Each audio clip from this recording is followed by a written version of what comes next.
It's been 1 year since Russia invaded Ukraine and the war rages on. Today on The Real Story, Senator Richard Blumenthal is here, back from a recent trip overseas to tell us what he's seen personally in the war-torn country and the surrounding nations.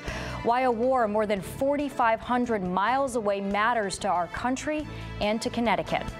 And here in the capital city, candidates vying to be the next mayor. Arunan Arulumpalam joins us to lay out his vision for Hartford, saying his campaign is a fight for the future of his city.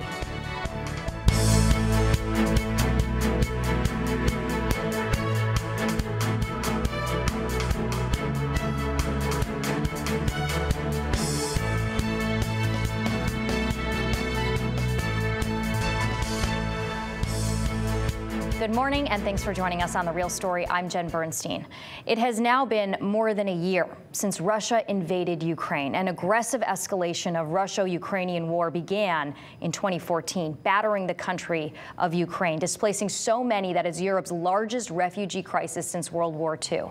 There's been international outrage, global attention, and the White House has made its support for Ukraine clear. Capitol Hill, however, isn't as unified. While President Biden has announced $500 million more in aid while in Ukraine on his surprise visit, some congressional Republicans say the, quote, blank check to the war needs to stop. This while other lawmakers travel to the streets of Ukraine to see how badly U.S. support is needed. Senator Richard Blumenthal has made several trips, and he's worked closely with Ukrainian President Volodymyr Zelensky. In fact, he was just there last month, and he's recently back from a trip to Germany. Senator Blumenthal, thank you so much for being here on The Real Story. Thank you, Jen. Thanks for having me. All right, let's talk about your trip to Germany. You were at the U.S. Army base there where soldiers are getting trained, Ukrainian soldiers, right? Tell us about the trip and what you learned. Very moving experience because some of our senior battle-tested Army officers are training the Ukrainian warfighters how to use Bradley armored vehicles, how to do combined arms training. And I said to one of the senior officers, what do you feel about this stuff? And they are all in it. Our Army officers are totally dedicated because they can see the bravery, the resilience, resolve of these warfighters from Ukraine who are going to face some of the toughest battle conditions, some of the bloodiest offensive from the Russians that has already begun. And it was moving to see our Army so really inspired by some very brave warfighters. And I was at a security conference over the weekend in Munich where our allies are totally unified as well. So I'm hoping that those potential divisions you mentioned in our Congress will be overcome as we approach this first-year anniversary. I was reading the op-ed that was in the CT Post that you had written, back from your trip to Germany, and you said, Ukrainians don't want U.S. troops on the ground in Ukraine. Is that something that was even on the table, or is it just important from a point of view of letting Americans know that that's not what they're looking for from us? Never on the table. President Zelensky hasn't asked for it. In the 3 times that I've met with him in Kyiv, he has said emphatically, we don't need your troops. We want you to give us the tools to do the job, the weapons platforms. And we have. And he's very grateful, as are the Ukrainian people, for the Javelins and the Stingers that go after tanks and planes, the HIMARS utility, longer range missiles to hit the Russian command posts and supply depots, the Patriot missile systems, the defense against the reign of terror from the Russians in the skies, and the tanks that should be forthcoming soon. And I've advocated, and he believes strongly, that they need planes, the F-16s, training the pilots. We're pushing the administration, but not troops. And here's the important point.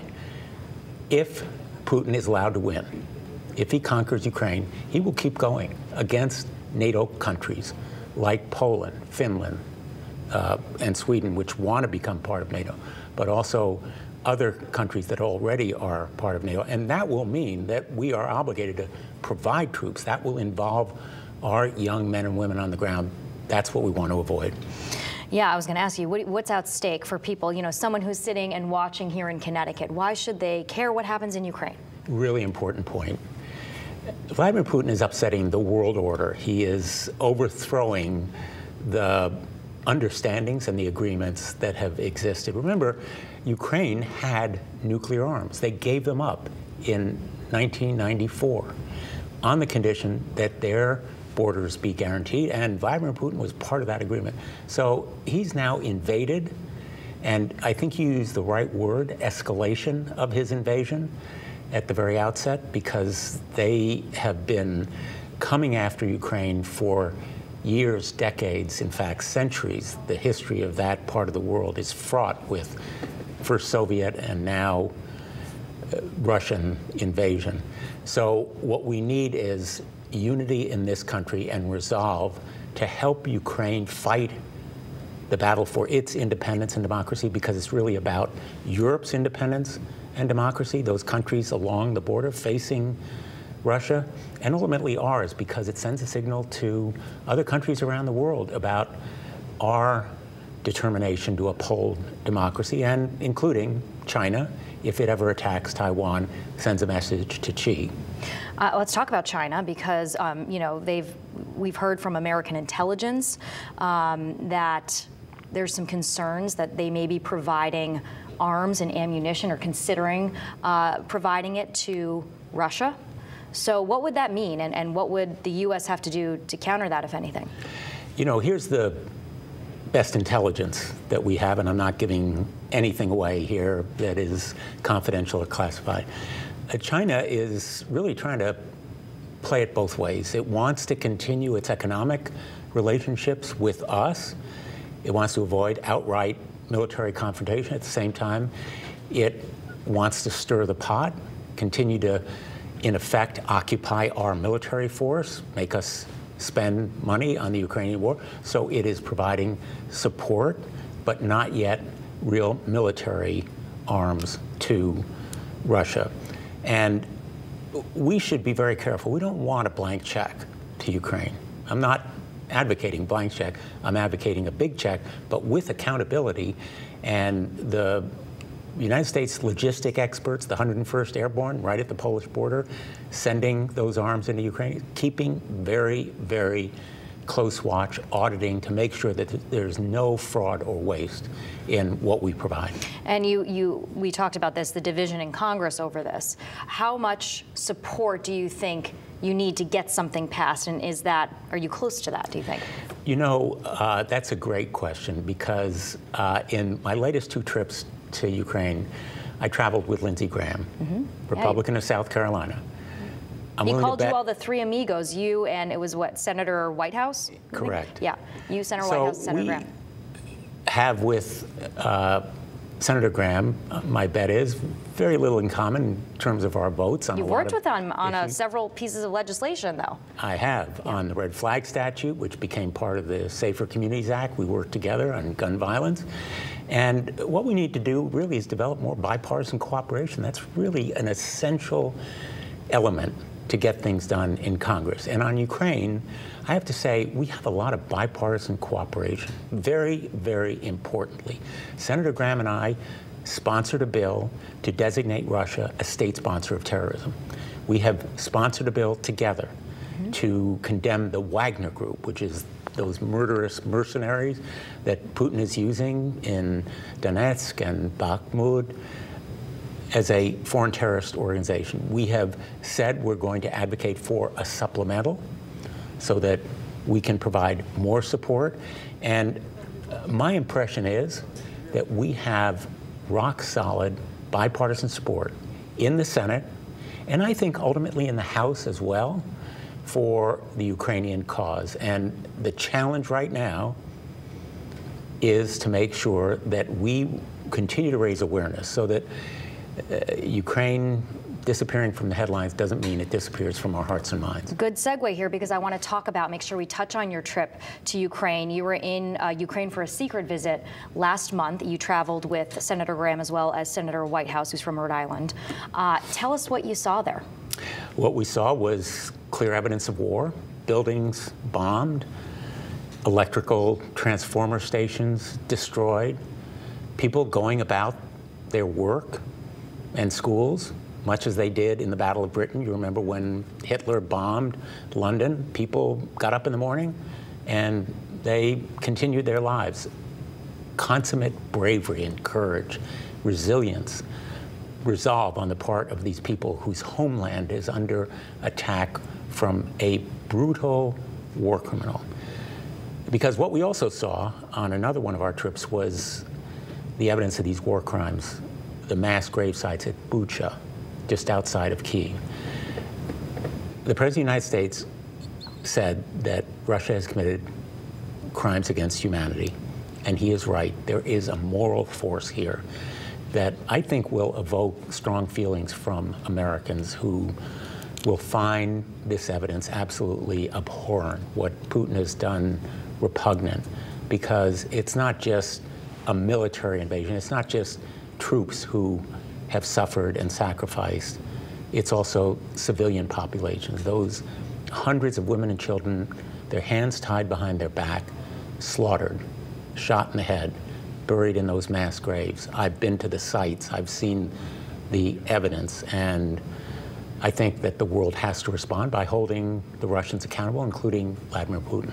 Yeah, so you have the president saying that Putin has committed crimes against humanity. That's important wording, right? Explain Very why. important wording, because that's what the German war criminals were tried on at Nuremberg.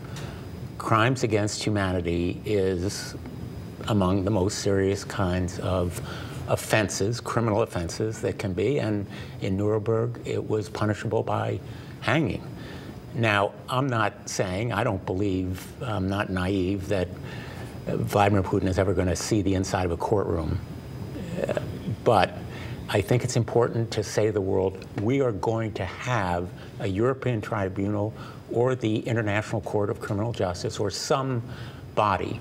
And one of the things that we are doing together, Graham, White House, and myself, is to provide resources to the prosecutor that Ukraine has appointed. We've met with him now 5 times, and we want the United States to be aiding with the technology that's available to do forensic evidence and other kinds of investigation. We're all 3 of us, by the way, former prosecutors, so we know what it takes. And again, President Zelensky is very committed to holding responsible the war criminals who have brutally murdered his people. And he is a person of, I will say, having met with him now quite a few times and come to know him a little bit, just a remarkable leader.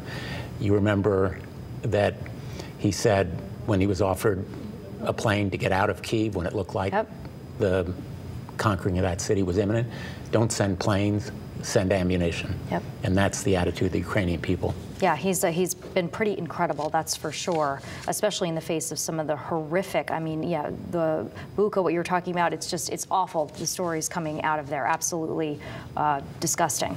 Okay, so real quick, where do we go from here? Right at the end of the segment, what do you want people here in Connecticut to know about Ukraine and your efforts as a last note here? I think Americans should be really proud of this effort. All that's been done to help the Ukrainian people, they are immensely grateful. They feel a bond with the United States because of our ideals.